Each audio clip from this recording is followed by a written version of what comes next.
Join us as Jason chats with Professor Jane on life, travel, and education insights. CEO founder of Caverns HR. At Caverns HR, we provide HR to companies for 49 or fewer people. Our guest today is Shelly. I'm gonna let him introduce his own name because I don't want to mess it up, right? So can you introduce yourself real fast? Yes, hello everybody. My name is Shailendra Pratap Jain.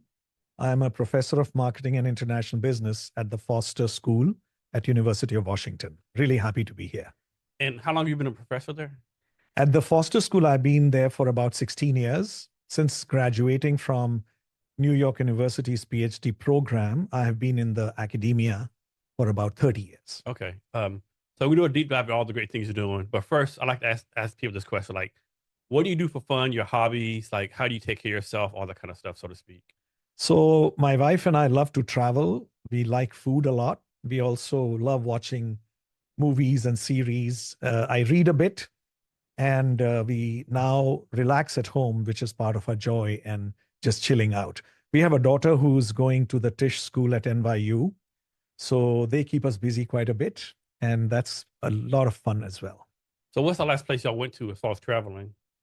The last place we went to last year was India. Okay. So my wife's parents are quite old. They're in their 90s. And it was kind of an annual pilgrimage for us. We have our family and friends in India. And it was a delightful trip. Absolutely terrific. So how long is that trip? Like 7 days or something? Well, it depends on the kind of flight you take. But we look at flights which are typically between 21 and 24 hours one way. Okay. Is that is it a direct flight you do? Or? No, there is no direct flight from Seattle. Okay. There is a direct flight from Toronto, from Newark, from Chicago. Direct flight is typically 14, 15 hours long, which tends to get a little tiring and physically demanding. So what we tend to do is we take a stop somewhere in Europe, maybe London, Frankfurt. Stay like 2 or 3 days or something? No, we do not. Okay. The stop in these European cities is 3 to 4 hours. Okay. It gives us a little break. So no mini vacation? No mini vacation. We haven't done a mini vacation for quite some time. Okay. Yeah. And were you originally born in India? Yes. Okay. I was born in India several years back, and I came to the States in 1990 to do a PhD at NYU at the Stern School. Okay. And so did NYU recruit you to come to school there, or you applied there? I applied, and then they accepted my application. Okay. I guess it's a pretty competitive process. I would imagine it's competitive because most PhD admissions, PhD programs, they have specific criteria that they look for. And to give you an example, at our school, we get about 100 applications every year, and we admit a maximum of 2 or 3. In a very rare year, do we admit 4 people. So that is the current acceptance rate at our school. I would imagine at schools like NYU, Columbia, you're looking at similar kind of acceptance rates. Could be lower, could be higher. Let me ask you this, like in the United States, it's like there's always like this thing that our public schools are like below par, substandard. We're not producing great students. But have a comma, all this great talent from overseas comes to our colleges, right? So you think it seems like there's a disconnect, right?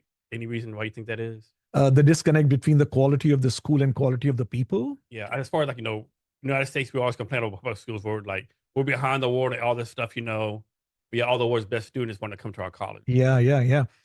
So I think the United States education is considered to be a benchmark globally. It's a very, very high standard. So when we live in the United States, we tend to be a little self-critical, which is a good thing if the quality gets improved in the process. But the world outside is calibrated very differently. They believe that even an average school in the US is probably better than most of the schools that they have access to in their countries. Regarding public schools, there are lots of public schools in the US that are close to being as good as private schools, if not better. So there is a separate ranking of public universities, separate ranking of private universities, and overall there's a ranking. So a number of public universities routinely feature in the top 15, 20, 30 universities in the US. For instance, Michigan, UCLA, University of Washington, Indiana University, these are all public universities, and they are considered to be top of the heap in terms of the kind of students they admit, the kind of students they graduate, the kind of research that they're doing, and how they're changing the world. Yeah, I don't think people realize that University of Washington has one of the top business schools, one of the top computer science schools. Yeah.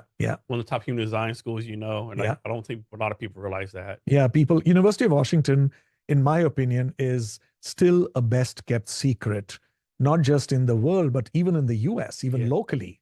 Yeah. You know, you find people are not aware, and could be one of the reasons is so many universities have the word Washington in their title. University of Washington, George Washington University, right. Washington State University, Washington University, St. Louis. Yeah. So there is a bit of probably a brand confusion, but UW, as we call it fondly, is absolutely the top of the heap as a university. So this might be an ignorant question, but is education in the United States the same as education in